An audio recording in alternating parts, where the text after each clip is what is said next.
Investigating an incident in which one man was killed and another wounded. It is not clear whether the incident is related to the ongoing violent protests in the province. Meanwhile, some community members in Estcourt say they are frustrated because their calls for former President Jacob Zuma to be released is falling on deaf ears. Let's get the very latest. Bring in Ayanda Mhlongo live for us at the Estcourt Correctional Services Facility. That's where former President Jacob Zuma is being incarcerated. Ayanda, a very good morning to you. What's happening where you are? A very good morning to you, Blaine. Good morning to our viewers at home. Yes, we are outside the Estcourt Correctional Facility. As you know, this is day 4, Blaine, that the former president has been incarcerated here at this prison. It is pretty quiet and has been really outside the prison. Strong a presence of security. Security is really, really tight. As you can see behind me, the members of the emergency support team of the Department of Correctional Services are on guard 24 hours. Access to the prison is restricted. Everyone who is going in and out of the prison is checked by the guards that are armed outside the prison. As I was saying, it has been quiet over the last couple of days here, and the action has been around the town of Estcourt. It has been quiet this morning, I must say. We, together with my colleagues, Nonkululeko Hlophe and Ray Mbele, moved around the town just to get a sense of what was happening this morning, and it is quiet. It is, of course, a Sunday, Blaine, but few people that we were able to chat to saying that although it is calm, it is tense, and they are worried about what might happen as the day progresses. Of course, you know that yesterday, Blaine, there was a lot of action here in and around the town of Estcourt, with the main roads blockaded, the little town shut down, and you're referring there to that incident that took place last night. We understand that one person was shot and another injured. That took place late last night in the township of Wimbezi, just a few kilometers outside of Estcourt. Details, though, as to exactly what happened there do remain sketchy. But when we arrived at that scene last night, it had been cleared, and very few people were around the area. So at the point, we could not ascertain whether or not it was linked to the ongoing protests around this area. But as I was saying, Blaine, today, relatively quiet. There is a lot that we are expecting to take place this, or rather from this afternoon. As you know, that there are members of the ANC, supporters of the former president Jacob Zuma, who could possibly be making their way here tonight. As we know that all eyes tomorrow are going to be on the Constitutional Court for that rescission application that has been filed by former President Jacob Zuma's legal team, in the hope that the Constitutional Court may then revise their judgment, which could possibly then see former President Jacob Zuma being released from prison. So, a lot that's going to be happening in the build-up to that sitting by the Constitutional Court tomorrow. I can also tell you, Blaine, that we are expecting to go down to Moy River in about an hour, where MECs in the province of KwaZulu-Natal, the MEC for Economic Development, Ravi Pillay, and the MEC for Transport and Community Safety and Liaison, Peggy Nkonyeni, are going to be visiting the area of Moy River following the burning of the trucks and the looting of stores in that area. So we'll be catching up with them as well. We know that the provincial government also yesterday held a special cabinet meeting. So we'll then find out what was the outcome of that cabinet meeting and how are they going to proceed in terms of trying to bring about peace and stability here in the province of KwaZulu-Natal. Blaine? All right, so that all-important hearing happening tomorrow, the Court will hear the rescission application. Talk to us about, in terms of the former president, Jacob Zuma, receiving any visitors today. What do we know about that?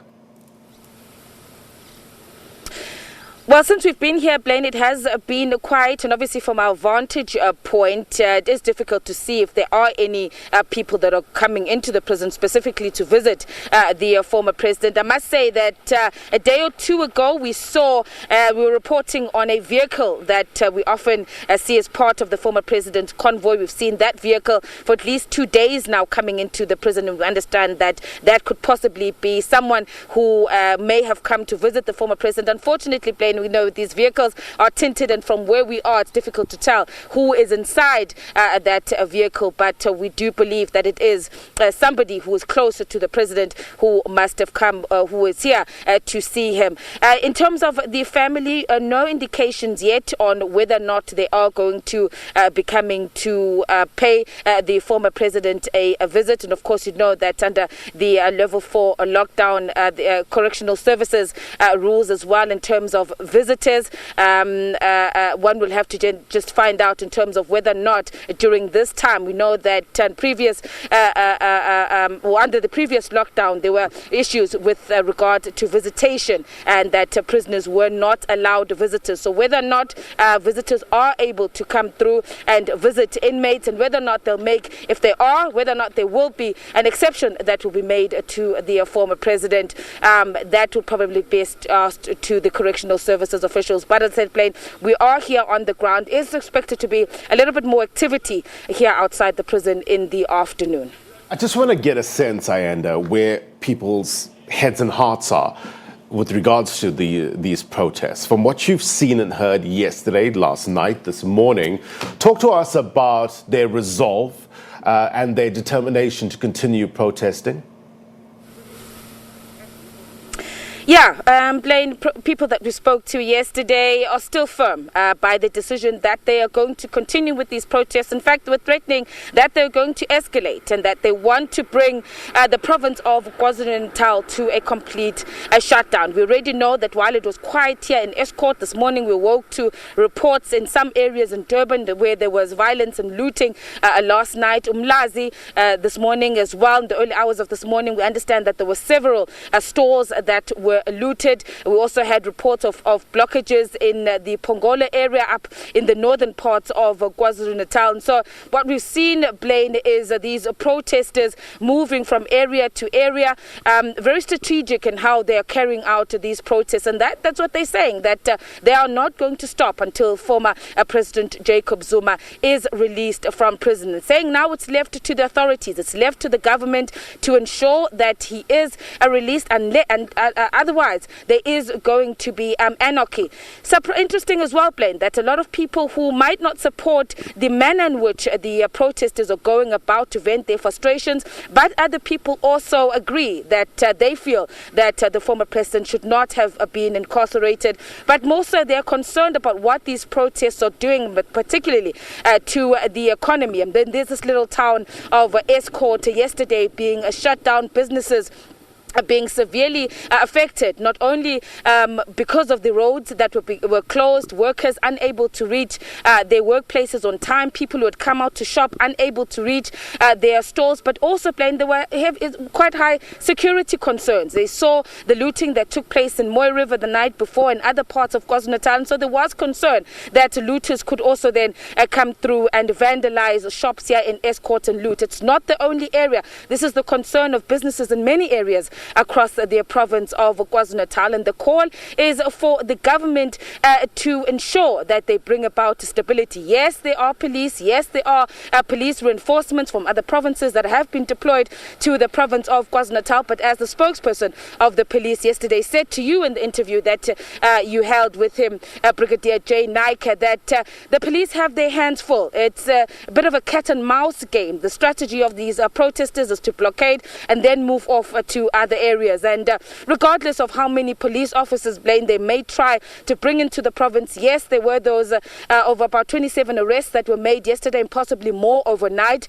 But still, the police are finding it difficult to be able to calm the situation in every single area, because these protests, these sporadic protests are taking place in different areas, and as police would want to respond to a particular area, location, the protesters will then move to another area. So it has really been difficult in terms of the police and their operations. They have been trying their best, but ultimately this is now lies in the hands of the government, as the people are saying that the government needs to show leadership. The government needs to ensure that they deal with this ongoing situation, which they've threatened, Blaine, and particularly tonight. ahead of the Constitutional Court at a sitting tomorrow. Very, very high concerns that this violence could escalate later on tonight as we await the sitting by the Constitutional Court judges tomorrow. All right, so you are on your way to Moy River now?